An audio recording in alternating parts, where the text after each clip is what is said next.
Ya, tempat Kiai Haji Nur Salim ini dimakamkan. Ini tempatnya kelihatannya kecil sekali dan sepertinya Belanda ingin menutupi jejak beliau dengan dimakamkan di tempat yang sangat sempit di antara dua bangunan.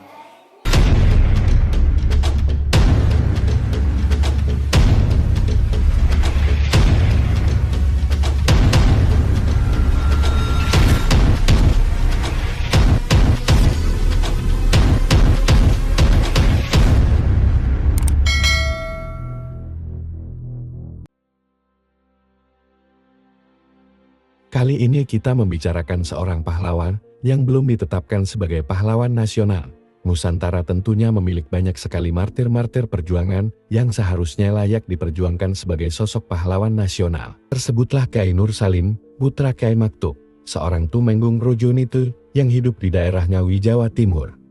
Perang Akbar di Ponegoro yang terjadi pada tahun 1825 sampai tahun 1830 mengisahkan bukan hanya penderitaan rakyat tetapi juga Belanda yang saat itu dengan mendirikan sebuah benteng yang disebut Van den Boschel.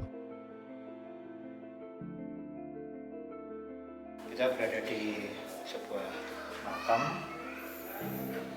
yang merupakan makam dari pengikut Pangeran Diponegoro, yaitu Kiai Haji Muhammad Nur Salim.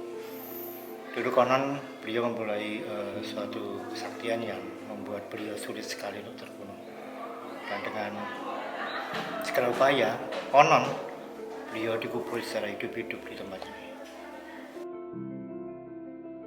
Pada pasca perang Diponegoro, Kiai Nur Salim masih melakukan perlawanan di Ngawi.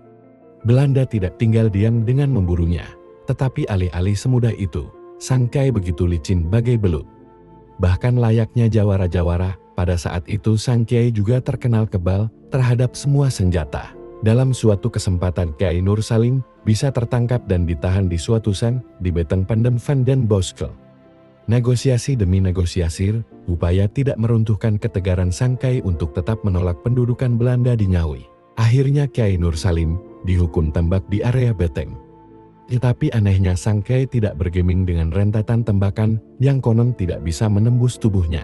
Karena dugaan mempunyai ilmu Pancasona atau Rawerontek, bagian tubuhnya juga dipotong untuk menyudahi sang Kiai.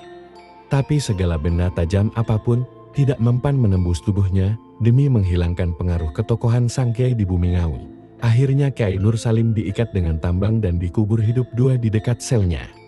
Di antara dua bangunan beteng yang tidak ditandai oleh apapun.